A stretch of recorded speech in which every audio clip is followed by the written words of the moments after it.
This is a story from 1570 years ago when the Roman Empire was attacked by several barbarian tribes. The barbarians and the Huns attacked many cities of the Roman Empire and caused great destruction. The people living there wanted to flee for their lives, but on one side the Adriatic Sea and on the other the Tyrrhenian Sea were blocking their way. They had only one option left, so they started fleeing to the nearby islands in the sea. Upon reaching there, they escaped their attacks, but these islands were built in a coastal lake whose soil was so soft that even a human could not stand on it. But against all odds, these people not only settled here but also showed engineering feats one after another and built buildings, canals, and even bridges. This is the city that the world knows as Venice today.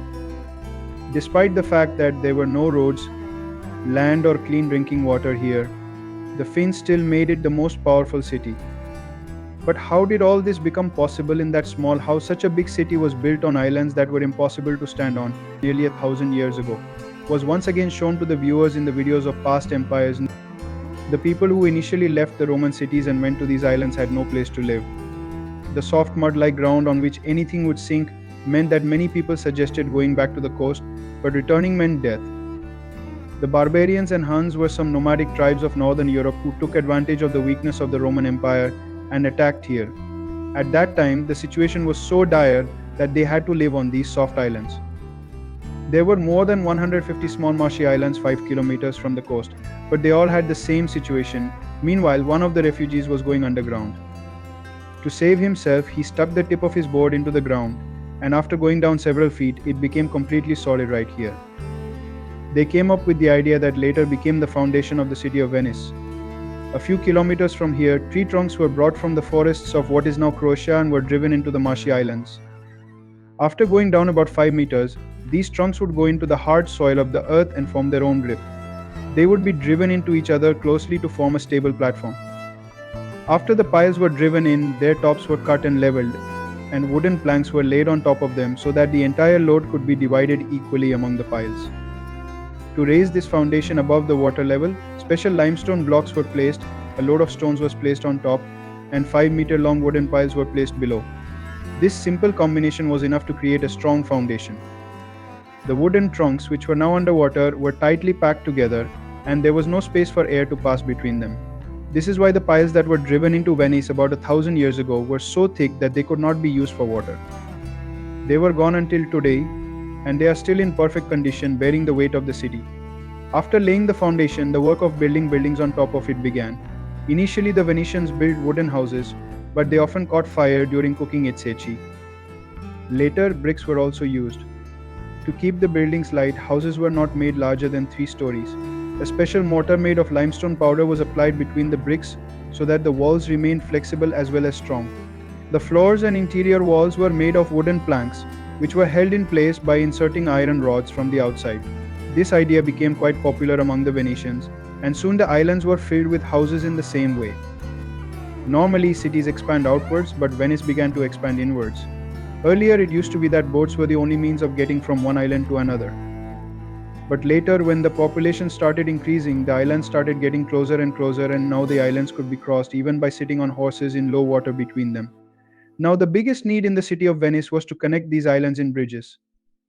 For the first 5 years, these islands were not connected in bridges, but when the population increased considerably and business started booming, the business hub here, which is called Rialto, was first tried to build a simple wooden bridge here. This bridge is called the pontoon bridge, in which a path is made with the help of floats. Reaching Rialto from this bridge became easy, but because it was standing on the support of floats, that is why it kept shaking a lot and many people used to fall from it. Later, a permanent wooden bridge was also built here, but due to the riots in 13 by 10, it was set on fire. Even after the fire, the Rialto bridge stood for the next 140 years, but finally, due to the overloading of the air 144, it collapsed. Finally, it was planned to build the first stone bridge in Venice to connect the Rialto. The same method was used to build it, with the help of which thousands of houses were built here. More than 12,000 wooden piles were driven into the canal bank, and a 10,000-ton stone arch bridge was constructed on top of them. This bridge was so successful that stone bridges were built in the same way all over Venice. Even today, these bridges are still supporting the weight of the crowd of people standing with the same strength. With the help of these bridges, it has now become even easier to go from one island to another. There are no roads in the city of Venice but only canals, and using these canals, one can reach from one place to another. This benefited Venice in that it was quite easy to transport goods at sea to any corner of the city. By the way, in normal cities at that time, there was only one path for pedestrians and horse drawn carriages, due to which there was a lot of traffic. There was congestion, but Venice was completely different from that. The pedestrian path here is completely different from the boardwalk in the canals. And the biggest advantage is that anyone can get off the canal anywhere and reach their home quickly. Venice quickly became the most powerful and richest city in Europe, and the biggest reason for this was its location. If we look at it, it is the Attica Sea, at the end of which is Venice, and this sea meets the Mediterranean Sea directly. The Mediterranean Sea is connected to all three: Africa, Europe, and the Middle East. Even today, the easiest and cheapest way to transport goods is by sea. That is, to reach Western Europe from the Middle East and Eastern Europe, where Italy, Austria-Hungary, Germany, and France are, ships could easily reach the end of the Adriatic Sea, where Venice is located today.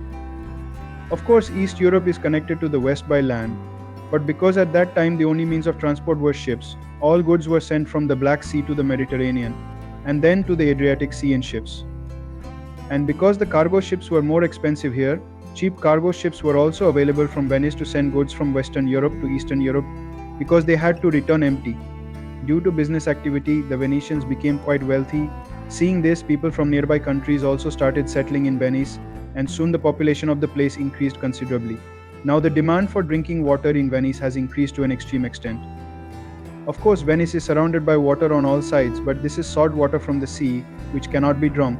Due to the lack of natural springs or rivers, fresh water did not accumulate here.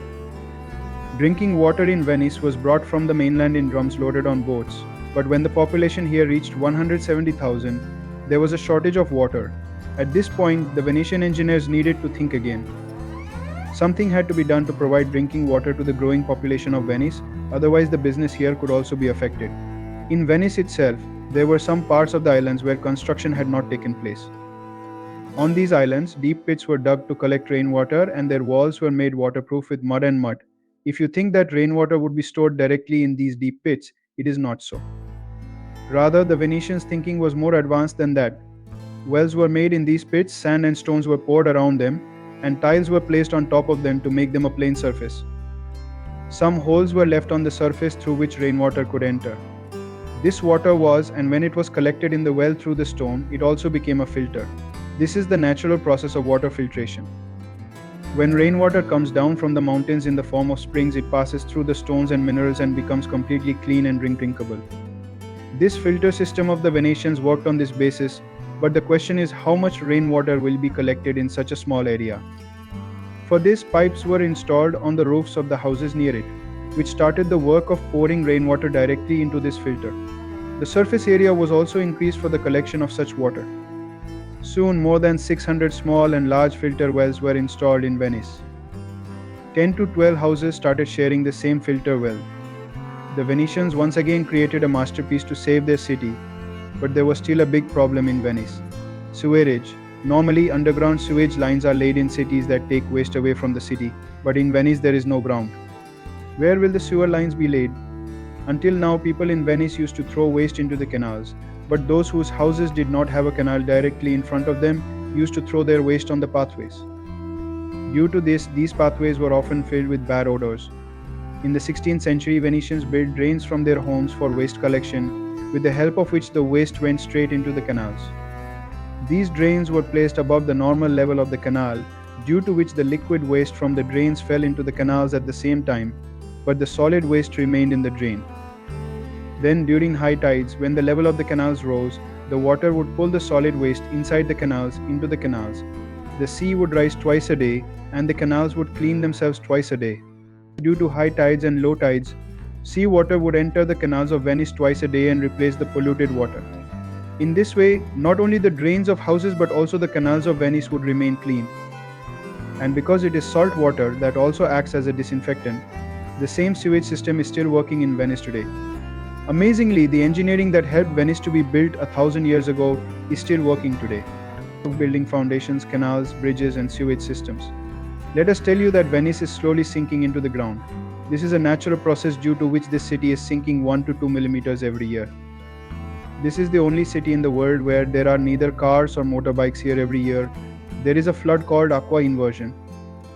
In winter, the water level here rises significantly and often the walkways go underwater.